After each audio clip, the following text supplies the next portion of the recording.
Tell me about the concept. I basically based my shoe off a car, 1985 Monte Carlos. Ooh.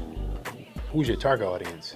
I say people who like cars. So somebody who's driving a Tesla might not like a shoe styled after a muscle car. So who's your target audience? People who like muscle cars. There you go. So people who like muscle cars. So now you just found a niche in a shoe market, because there are people who like shoes and there are people who like muscle cars. Especially if I like a Monte Carlo, I want to see your shoe and say, you know what? That's my dream car. Let me get that. Bam knew exactly what car you were talking about when you brought it up. Hey Bam, you know what an 85 Monte Carlo is?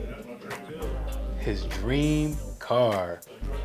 The Jordan 14. So it's actually been done before. So now you can look at how they pushed the Jordan 14. It was the Ferrari, right? The red Ferrari. People are buying that shoe because it's Jordan, but then people are also buying that shoe because it resembles a car. So Jordan actually has a shoe right now that's based off of a red Ferrari. You're doing that same type of concept. So one way that you can figure out how to approach selling your product to your specific target audience is paying attention to how somebody already did it. You don't have to reinvent the wheel. You see where I'm going with that?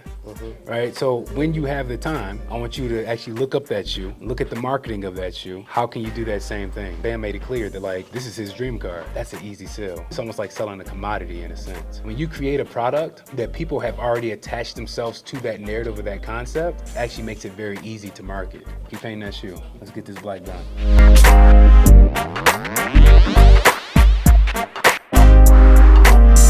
Do you see how I'm painting this shoe at the same time as you, but do you see how my paint is still like almost dry? It's because I'm pushing the paint. Let me see what you got. Did a good job, but you see like that?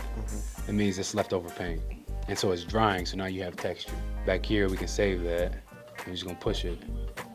But you're doing right by letting it dry, and you're just gonna go over with another coat. That second coat, you'll get all of that. Go ahead and knock that out, and then we're gonna focus on that red.